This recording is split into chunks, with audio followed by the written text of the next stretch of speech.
because I was constantly reminded that I was logically the least Vulcan member present. What does it mean to be Vulcan? What characterizes Vulcans as a species? Last week, almost a week ago now, the 8th episode of Strange New Worlds, 4.5 Vulcans, delivered a powerful exploration of this question, while at the same time being an incredibly fun and light-hearted episode. The story begins with the Enterprise en route to Permunti 3, a well-known vacation spot in the Federation, when they are interrupted by an urgent message from the Vulcan High Command. This is a familiar plot in Star Trek. Just when the crew has been promised some downtime, duty calls. In fact, in the first season of Enterprise, it took Captain Archer 3 episodes to get his crew to Risa. And in one of them, the interruption was also a message from the Vulcan High Command. This time, the message has to do with the planet Teasar. Teasar is a pre-warp civilization. Years ago, before the founding of the Federation, the Vulcans saved them from an extinction event that threatened to annihilate their planet. As part of those rescue efforts, they gifted them with the technology they needed to survive, which included a nuclear way to power their entire planet. But now, that system is in risk of overloading and it needs urgent repairs. But the Vulcans are too far away to assist, so they ask the Enterprise to do it. There's just a catch. The Teasarians do not have warp yet, so they know nothing about the Federation. The only alien species they've ever come in contact with are the Vulcans. So to accomplish this mission and not break the Prime Directive at the same time, whoever beams down must be a Vulcan.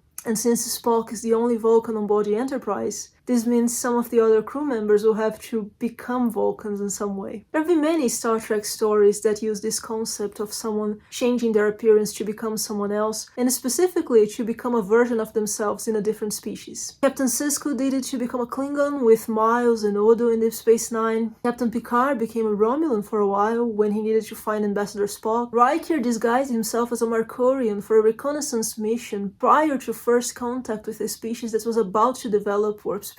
Even Deanna had it done to her and she didn't even know about it until it was finished. But what all of these situations have in common is that the changes made were superficial changes, and the character underneath that new appearance was still the same. Their biology had not been altered. 4.5 Vulcans goes a little deeper than that. Although they are a pre-warp civilization, the Teasarians have very sophisticated scanning technology, and if anybody who beams down is not a Vulcan, they will know. So it's not sufficient that the crew appears Vulcan, they must in fact become them. And it's very fortunate that Nurse Chapel has recently acquired some experience with Kirkovian serum, which is capable of doing just that. The scene of them becoming Vulcan is fun. I mean, the transformation is very painful, but after that there's a fun scene with Pike carrying this giant lurpa. There was a lot of giant lurpas in this episode. They beam down, beam up without breaking a sweat. It's very easy. The actual story starts when they come back, because when they take the antidote, it doesn't work. So the ship resumes course to Permunti 3 with them stuck in their new Vulcan bodies. And what happens next is a comedy of errors derived from watching them trying to live their normal lives as their new Vulcan selves. But here's where the episode gets really clever, because each transformation went a great deal deeper than just pointy ears and emotional control, and it revealed something about these characters. The Kirkovian serum is not a magic potion that instantly replaces one person with another. It does a very specific thing. It altered their biology, their physiology to make them Vulcan, but their core, their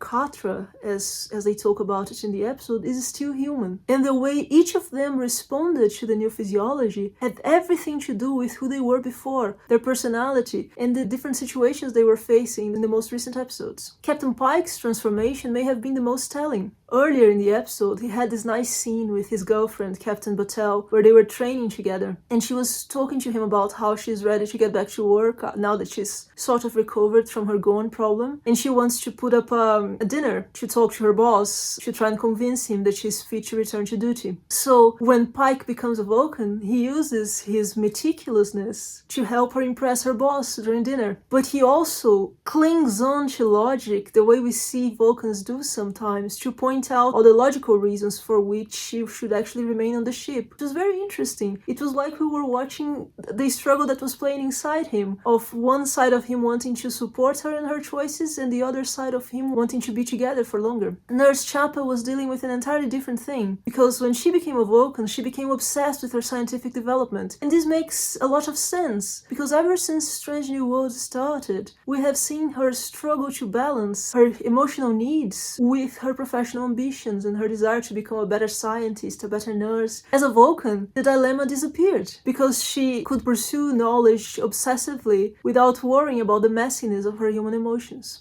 Uhura, who had been struggling to communicate with her new fling, suddenly found refuge in the Vulcan bluntness that allowed her to tell him exactly how he wasn't fulfilling her expectations and exactly how he was disappointing her. Lan, on the other hand, well, her conflict had everything to do with Lan's primary internal conflict with the fear she has of what is hidden in her genes and what might be part of her without her knowing or wanting it. I'm not gonna say too much about it, I think her story was amazing. What I will say is that in addition to the story of her becoming Vulcan, there was also a continuation of the development of her relationship with Spock, and I really like the way they're doing this. For a few episodes now, we had these little moments. It's not a big thing, it doesn't take over the rest of the story, but it's small moments that let us know that while the ship is going and the missions are happening, this is still developing. Like last episode, when there was only a brief scene, it was a briefing, and Spock brought her a cup of coffee. It was a small, subtle moment, but I'm glad that it was there. It was so lovely. And it's so nice to see Spock getting to experience a story like this. I guess what I'm trying to say is that there was definitely something special about the performances, in the sense that they weren't simply copying Spock's mannerisms. Each of them was playing a Vulcan in a different way, in a way that reflected their true characters. And although they played it for laughs, and it was incredibly funny, ultimately this episode joins another group of Star Trek episodes that uses humor to explore truths about connection and belonging.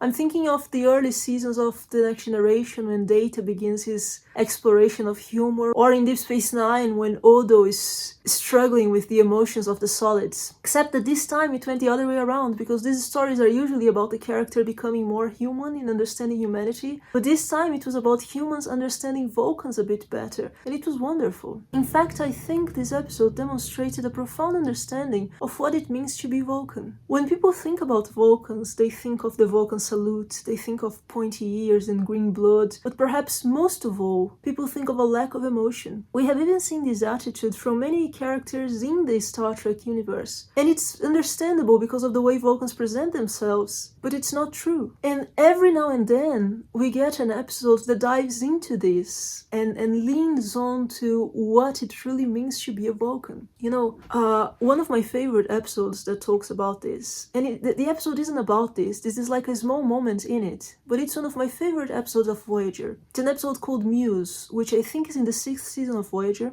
In that episode, B'Elanna's shuttle crashes in a planet that's home to a pre-warp civilization, and they are in a classic antiquity state of development. She is discovered by a poet, and he becomes fascinated with the logs of the crew of Voyager, and he decides to write a play with characters based on the crew of the ship. Because B'Elanna needs assistance to find some tools to fix the shuttle, fix the communicator, and contact Voyager again, they strike a bargain, where he will help her acquire the metals, the things that she needs, and she will tell him stories about Voyager and help him with his play. So we get to see him writing the play, and we get to see the actors rehearsing. And in one of these rehearsal scenes, there's this wonderful moment where the actor that's playing Tuvok, or the character inspired by Tuvok, sheds a tear. And the playwright is absolutely furious at him. He's like, "What are you doing? Tuvok comes from the land of Vulcan. The land of Vulcan has no laughter and has no tears." And the actor is beside himself because he says, "I have to cry. If I do not, the audience will think this Tuvok is an unfeeling monster, or that I'm a bad performer." And the poet tells him, "Or they will realize that beneath this unfeeling exterior is a heart that's breaking silently in more pain than any of them could possibly understand, because that's what it means to be Vulcan." It's such a beautiful moment, not only because it's true, but also because this poet came to learn this from B'Elanna, and this tells us how much B'Elanna understands Tuvok, and tells us things about a friendship that we didn't get to see a lot of them interacting on screen, but it's beautiful. 4.5 Vulcans delivers a similar kind of understanding. Vulcans are not devoid of emotion. They are creatures of too much feeling. That is why they cling on to logic, because their emotions, if not kept in check, overwhelm them. The thing that truly defines Vulcans,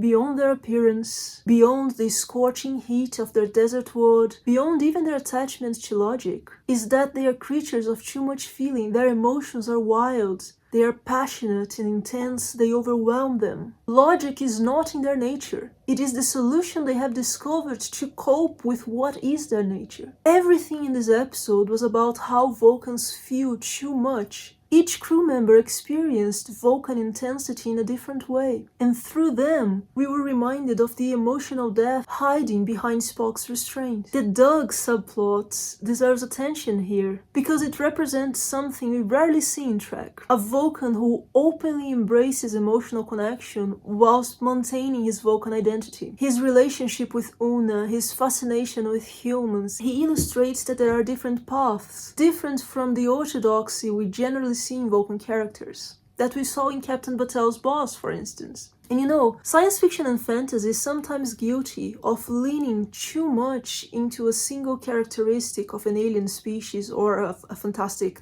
type of creature, and making them seem like monolithic cultures, like all individuals of a certain species are the same. And I think this happens because it's difficult to give characters any degree of individualism without making them seem too human. The only way that you can do that is if you understand what is the thing that defines a certain species, and it's rarely the surface thing. I think that's why Star Trek does this so well, because I think it understands what characterizes certain species. We have met many Vulcans who are impatient towards humans, who think humans are too emotional, sometimes inferior to them. But we have also seen Vulcans who have a different attitude. Sarek, for instance, married a human woman and had a child with her. Kos, the engineer who visited Enterprise in the first season, who was a member of the Vitoshka Tour, was curious about how much humans sleep and had a lot of questions about American football. And we know that Tuvok's parents encouraged him to apply to Starfleet Academy instead of the Vulcan Academy of Sciences. And all of these characters are very different from each other. This happens because an antagonism towards human is prevalent among Vulcans, but it's not the thing that defines their species. In the episode, we meet this character, Doug, who is a Katra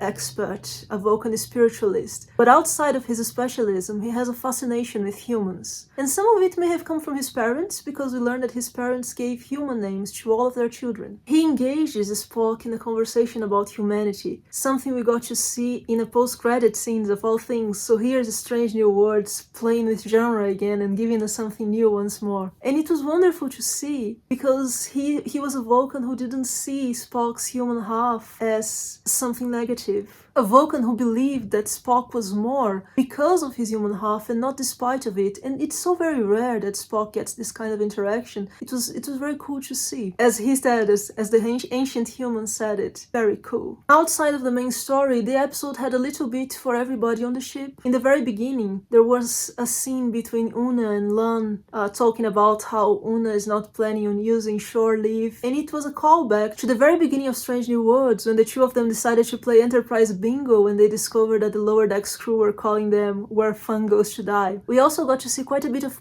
Pelia in this episode. I think she's a wonderful character. In previous Star Trek shows, we had the occasional character who was fascinated by the 20th century or who knew a lot of stuff about the 20th century, but Pelia actually lived in the 20th century. So she says things in a different way, she has references, her quarters are amazing, and the things she's been bringing to the show, like the other episode when she introduced telephones, old-fashioned telephones that we don't even use anymore, and called them a state-of-the-art communication device of their time. So cool, such a cool addition. And then Captain Kirk, well, I don't think he's a captain yet, but Kirk was on the Enterprise on shore leave, came to see his brother, decided to hang out with Scotty, and they get to see the beginning of his relationship with Scotty developing, which is also very cool. And then there was the dance scene between Spock and Lan.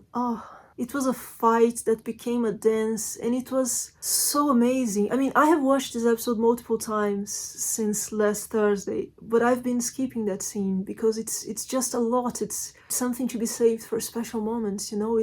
It's breathtaking. It's not the dance itself, it's not the choreography or the music, it's what it represents. It's the two people dancing, it's the way they are stuck, Spock between two different species, Lan between her human genes and the augmentation she carries because of her family, two broken pieces, as they say in the episode, finding a way to fit together, and dance is the perfect metaphor for that. It was just so beautiful. It had a kind of intensity that you usually expect from musical theater, you know? When they say that thing about musical theater as when the emotion becomes too intense for talking, people sing, and when it becomes too intense for singing, people dance. That's what we were seeing right there. The emotions became too intense and it had to become a dance. It was marvelous. In the end, 4.5 Vulcans accomplished something quite remarkable, I think. It gave us humor in a moment when we really needed it. Because the previous episode, What is Starfleet, it was a fantastic episode. I loved it. I'm still thinking about it. I have sung its praises here before. But for all its merits, it was also a profoundly serious and somber episode. So after that, and I'm not criticizing, I'm just acknowledging that, to say that after that, getting something as funny and lighthearted as this was amazing, you know? It's like a breath of fresh air. It's like they are playing the emotional symphony of the season really, really well. I think this episode demonstrated once more that Strange New Worlds truly understands what Star Trek is all about. Most of all, I think this episode highlighted the thing that makes Vulcans relatable. And I don't mean Spock. There are many reasons that make Spock specifically a relatable character, but I think for Vulcans in general, this idea that they feel too much, that they need to find solutions to cope with the intensity of their emotions, this is what I think is the most relatable about them, right? I mean, aren't we all struggling to experience our emotions without letting them overwhelm us? Anyway, it was another great episode and I can't wait for the next one tomorrow. I'm very happy to be along for this ride.